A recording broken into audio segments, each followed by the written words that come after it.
The Great Fish River winds through the Eastern Cape, its waters cutting a lifeline between rolling grasslands and thickets. For generations, it marked more than a river, it was a frontier where the Xhosa people defended their land against encroaching settlers. Among the many clashes that shaped South African history, one stood out in memory, the battle at the Great Fish River.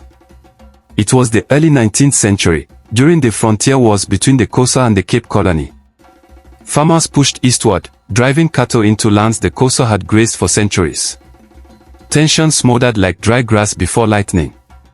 When herds were seized and homesteads burned in reprisal, open conflict erupted. The Great Fish River became the contested boundary, each side vowing never to yield.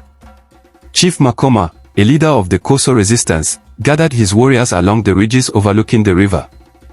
Armed with spears, assegais, and the courage of generations, they watched the valley where colonial forces advanced, soldiers with muskets, bayonets, and mounted horsemen.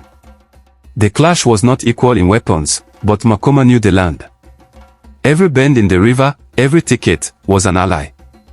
At dawn, the Xhosa warriors crossed the river in silence, their feet swift on the wet stones.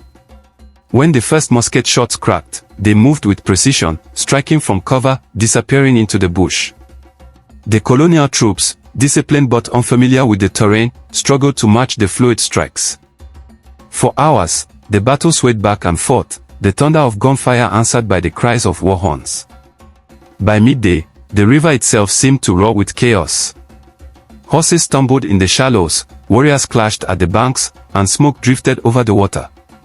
Though the settlers' guns inflicted heavy losses, the Xhosa fought with unyielding resolve, determined to defend their ancestral ground. As dusk fell, neither side claimed a decisive victory. The colonial forces withdrew to regroup, while the Xhosa returned to the hills, battered but unbroken.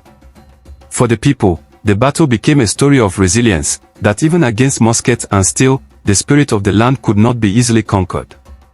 The battle at the Great Fish River did not end the wars, but it etched itself into memory, a reminder of courage, sacrifice, and the unending struggle to defend one's home.